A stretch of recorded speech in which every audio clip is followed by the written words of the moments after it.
लोक म्हणतात वारीमध्ये पांडुरंग भेटतो, पण मला या वारीत पांडुरंगासोबत एक अशी व्यक्ती भेटली जिने नकळत हा संपूर्ण प्रवासच सुंदर करून टाकला.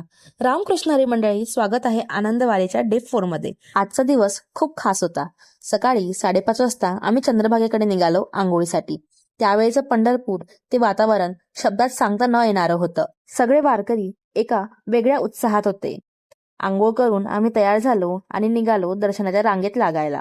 रांगेचा शेवट शोधत शोधत आम्ही गोपाळपूरच्या पुढे जाऊन वारीत लागलो. सुरुवातीला वाटलं आता फक्त चालायचं, पण काही वेळातच मागून एक आवाज आला, माऊली भेळ घ्या. मागे वळून पाहिलं तर एक मुलगी हसत सगळ्यांना भेळ वाटत होती. तिचं नाव मुक्ता. ती तिच्या गुरु आईबाबांसोबत देहूवरून तुकाराम महाराजांच्या पालखीसोबत पायदिंडीमध्ये आली होती. बोलता बोलता ती कधी माझ्या प्रवासामध्ये माझी सोबती झाली ते कळलंच नाही. ही तिची 4थी वारी होती आणि माझी 2री. वयाने ती माझ्यापेक्षा लहान होती, पण वारीबद्दल तिचे अनुभव ऐकताना वाटत होतं की वारी फक्त चालून नाही समजत, ती जगावी लागते.